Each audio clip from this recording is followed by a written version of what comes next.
मुंशी प्रेमचंद जी की एक कहानी है कप्तान साहब।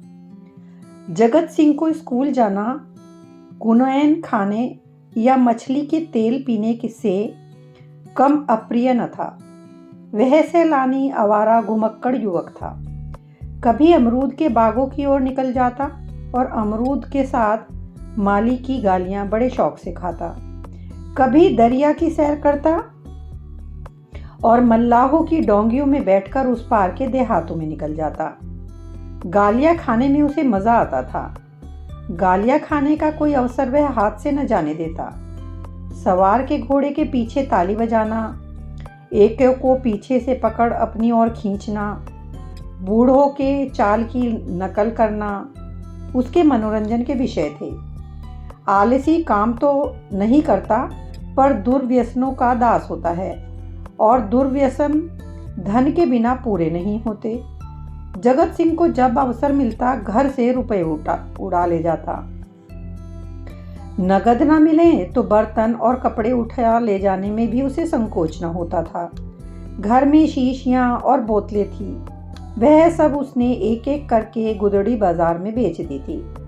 पुराने दिनों की कितनी चीजें घर में पड़ी थी, उसके मारे एक भी न बची। इस कला में वो ऐसा दक्ष और ऐसा निपुण था कि उसकी चतुराई और पटुता का आश्चर्य होता था। एक बार बाहरी बार केवल कार्निशों के सहारे अपने 2 मंजिला मकान की छत पर चढ़ गया और ऊपर ही से पीतल की बड़ी थाली लेकर उतर आया।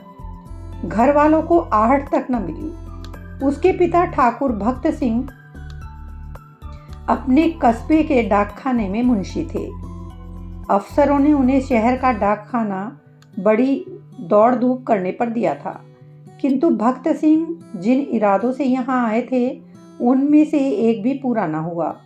उल्टी हानि यह हुई कि देहातों में जो भाजी, साग, उपले ईंधन मुफ्त मिल जाते थे वे सब यहाँ बंद हो गए।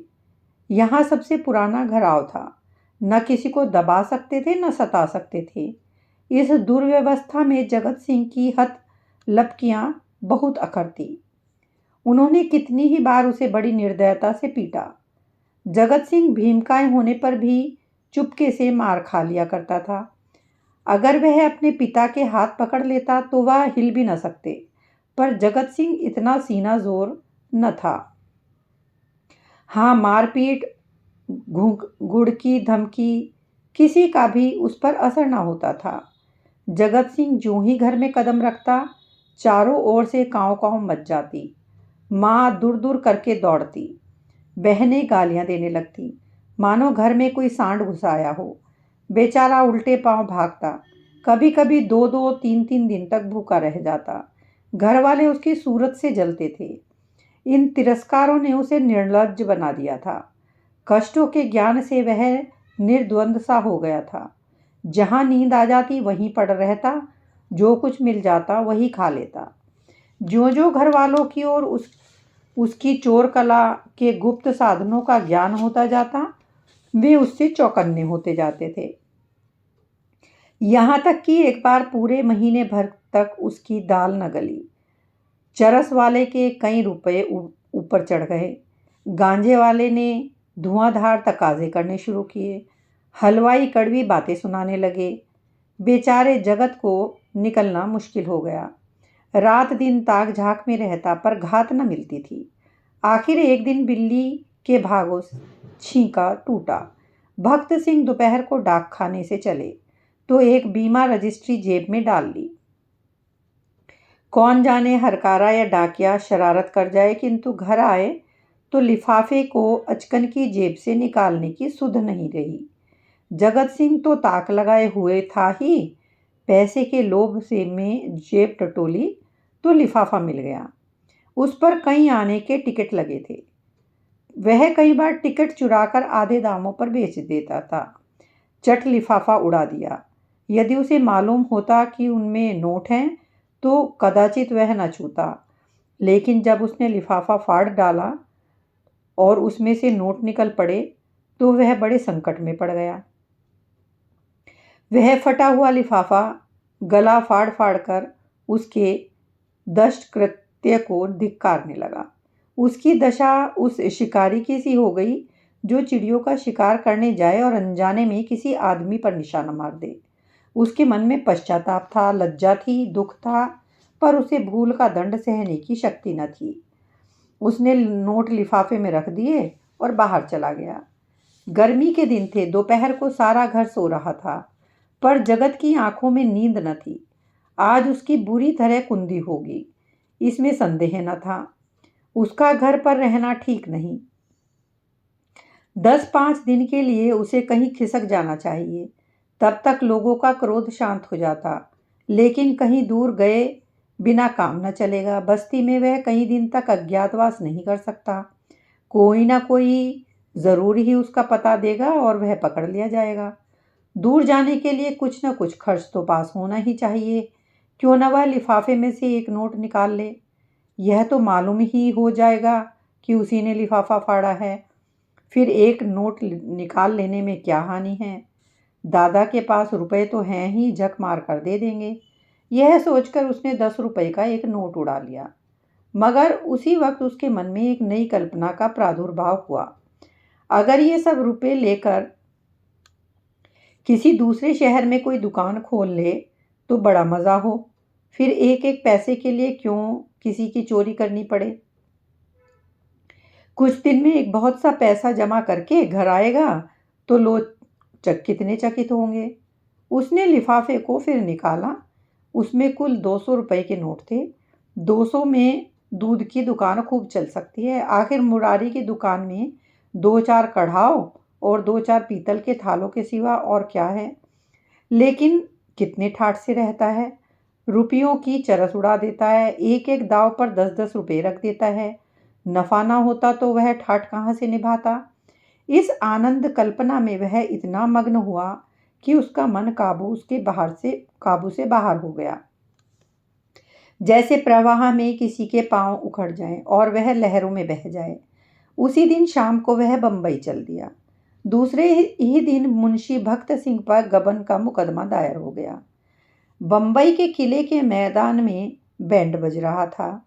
राजपूत रेजिमेंट के सजीले सुंदर जवान कवायद कर रहे थे। जिस प्रकार हवा बादलों को नए नए रूप में बनाती और बिगाड़ती है, उसी भांति सेना का नायक सैनिकों को नए नए रूप में बना बिगाड़ रहा था। जब कवायद खत्म हो गई तो एक छहरे डील का युवक नायक के सामने आकर खड़ा हो गया। नायक ने पूछा, क्या नाम है। सैनिक ने फौजी सलाम करके कहा, जगत सिंह। क्या चाहते हो। फौज में भर्ती कर लीजिए। मरने से तो नहीं डरते। बिल्कुल नहीं, राजपूत हूँ। बहुत कड़ी मेहनत करनी पड़ेगी। इसका भी डर नहीं। अदन जाना पड़ेगा। खुशी से जाऊंगा। कप्तान ने देखा, बला का हाजिर जवाब मनचला हिम्मत का धनी जवान है। तुरंत फौज में भर्ती कर लिया।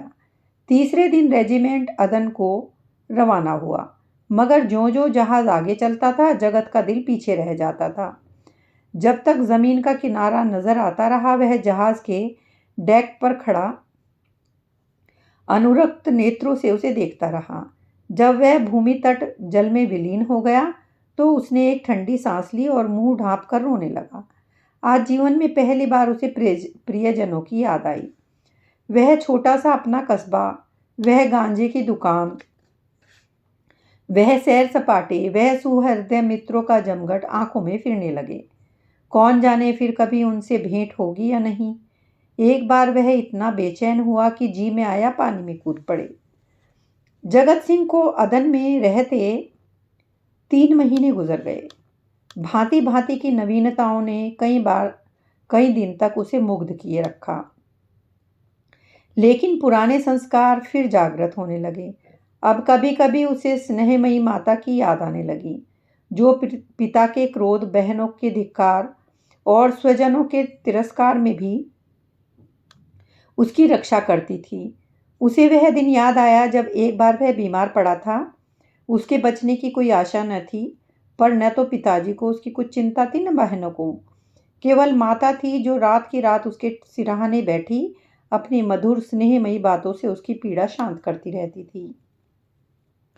उन दिनों कितनी बार उसने उस देवी के नीरव रात्रि में उसको रोते देखा था।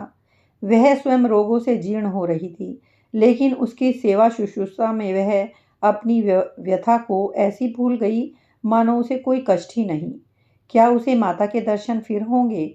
वह इसी क्षोभ और नैराश्य में समुद्र तट पर चला जाता और घंटों अनंत जल प्रवाह को देखता रहता।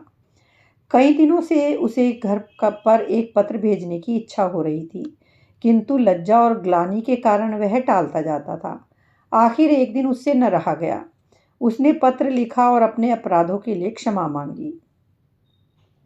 पत्र आदि से अंत तक भक्ति से भरा हुआ था।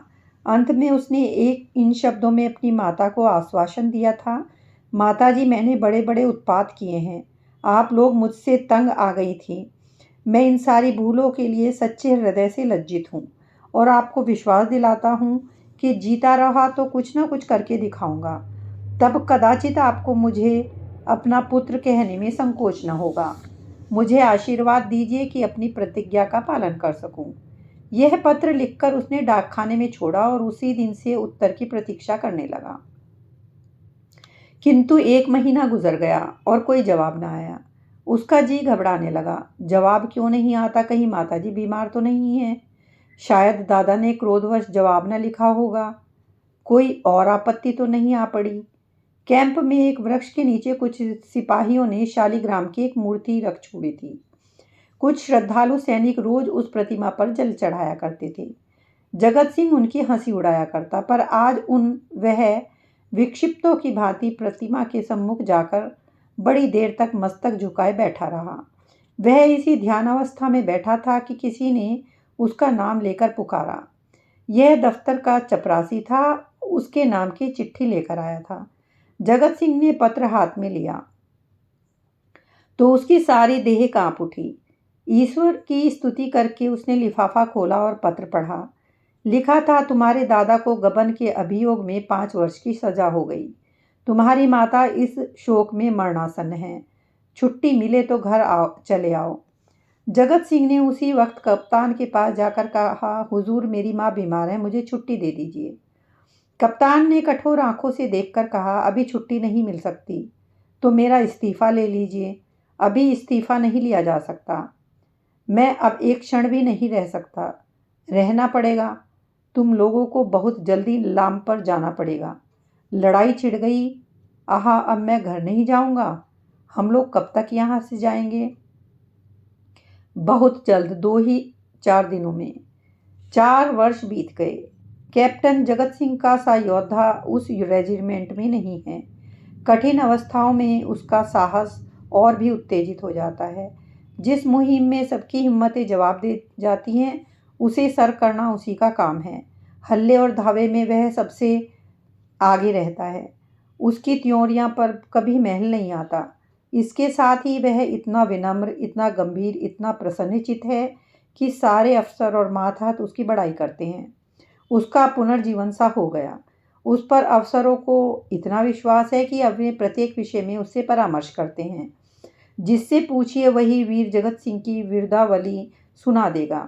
कैसे उसने जर्मनों की मैगजीन में आग लगाई, कैसे अपने कप्तान को मशीन गनों की मार से निकाला, कैसे अपने एक मातहत सिपाही को कंधे पर लेकर निकल आया। ऐसा जान पड़ता है उसे अपने प्राणों का मोह ही नहीं, मानो वह काल को खोजता फिरता हो। लेकिन नित्य रात्रि के समय जब जगत सिंह को अवकाश मिलता है, वह अपनी छोलदारी में अकेले बैठकर घर वालों को याद कर लिया करता है। 2-4 आंसू की बूंदें अवश्य गिरा देता है। वह प्रति मास अपने वेतन का बड़ा भाग घर भेज देता है और ऐसा कोई सप्ताह नहीं जाता जबकि वह माता को पत्र न लिखता हो। सबसे बड़ी चिंता उसे अपने पिता की है, जो आज उसी के दुष्कर्मों के कारण कारावास की यातना झेल रहे हैं। हाय, वह कौन दिन होगा जबकि वह उनके चरणों पर सिर रखकर अपना अपराध क्षमा कराएगा और वह उसके सिर पर हाथ रखकर आशीर्वाद देंगे। 4.25 वर्ष बीत गए। संध्या का समय है। नैनी जेल के द्वार पर भीड़ लगी हुई है। कैदी कितने ही कैदियों की मियाद पूरी हो गई है। उन्हें लिवा ले जाने के लिए उनके घर वाले आए हुए हैं, किंतु बूढ़ा भक्त सिंह अपनी अंधेरी कोठरी में सिर झुकाए उदास बैठा हुआ है।